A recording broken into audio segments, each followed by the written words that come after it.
given that it's the entrepreneur and not the idea, you built a wonderful company and a On fortune people, not on ideas. yourself, right? So what would your pitch have been To who? to the sharks? Oh, if I was looking for funding for a real estate brokerage firm? Yes.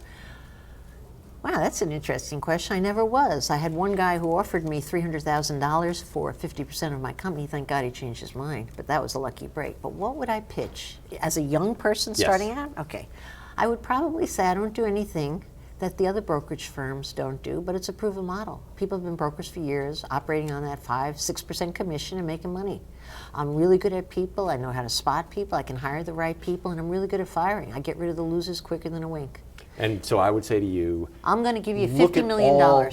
look at all of the people who get Yeah. their real estate license. They sign up. It's going to be easy. I'm going to sell some houses, get a commission, what have you. You know what I was- Why? How did you go and build this business? Because I already knew at that point when I was 23 that I had 22 jobs and I failed at quite a few of them. I already knew that I was a lousy student and somehow managed to survive. And I already knew that I, more than any other broker out there, was great at taking a hit and taking rejection.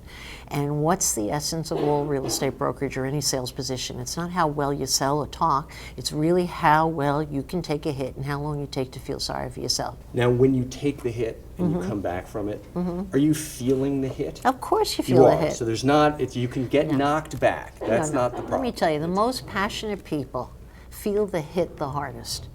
They feel the hit the hardest because they cared more than the next guy. And you want to know? I have to tell you, my top salespeople at the Corcoran Group were earning $7-8 million a year when my average income for a typical salesperson was $48,000-50,000.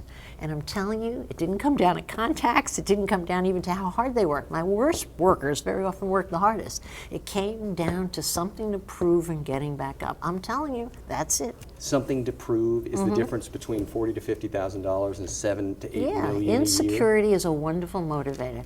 I find on the Shark Tank, when I can unravel something in an entrepreneur where that person's been injured, never had good guidance, everybody said this about them, that about them, they had their shot and they took control of their own universe and they were going to prove that they could do something. Nothing's better than that.